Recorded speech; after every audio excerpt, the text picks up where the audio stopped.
Le football est le sport le plus populaire dans le monde. Déjà, dès le bas âge, certains jeunes garçons apprennent à taper dans le ballon, dans la rue, souvent sans chaussures de foot. Et aujourd'hui, les succès des joueurs africains donnent des idées en Afrique. Des écoles de football ouvrent leurs portes dans plusieurs pays.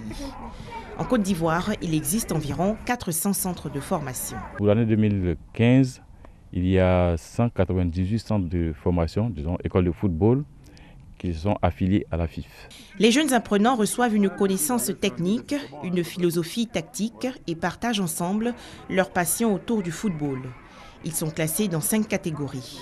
Les 6 à 9 ans constituent les poussins. Les 10 à 12 ans sont les pupilles. Les 13 et 14 ans, les minimes. Les KDE regroupent les 15 et 16 ans.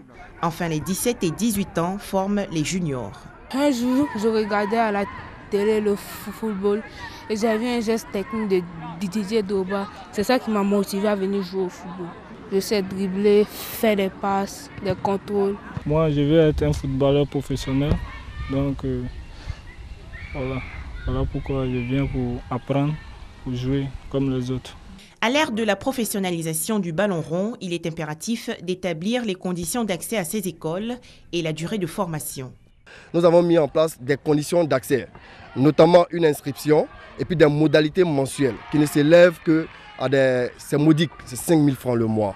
Au niveau du football, il y a 4 grandes étapes. Il y a l'initiation, il y a la pré-formation, il y a la formation et il y a la post-formation. La durée, ça dépend de la connaissance de l'apprenant. S'il apprend vite, déjà à 17 ans, il peut jouer avec l'équipe première.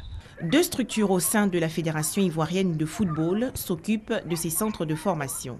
Ce sont le département jeune de la Direction technique nationale de football et le département de la licence jeune.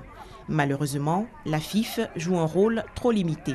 Il est difficile de dire que la FIF appuie financièrement ces centres de formation. Ce que la FIF fait, c'est d'abord organiser des compétitions, leur faire des licences, parce que quand vous n'avez pas de licence, vous pouvez partir à tout moment. Donc la licence au moins garantit à ces structures-là l'appartenance des jeunes gens. Conséquence, les écoles de football ne sont pas subventionnées par leurs fédérations affiliées, d'où les nombreux problèmes au plan financier qu'elles rencontrent. De plus, les entreprises mécènes se font rares. La Fédération ivoirienne de football n'aide que les clubs qui sont en Ligue 1, en Ligue 2 et en D3. Pour les centres de formation, il n'y a pas de subvention. Les centres de formation ne fonctionnent que sur leurs fonds propres. C'est le plan du matériel. Vous savez qu'on est délocalisé à Abidjan. On s'entraîne sur le terrain des militaires à Kwedo. Et ce n'est pas toujours agréable quand vous ne pouvez pas mettre tout votre matériel en place parce que le terrain ne vous appartient pas. Et malgré toutes ces difficultés, la polémique enfle autour de la création de ces centres de formation.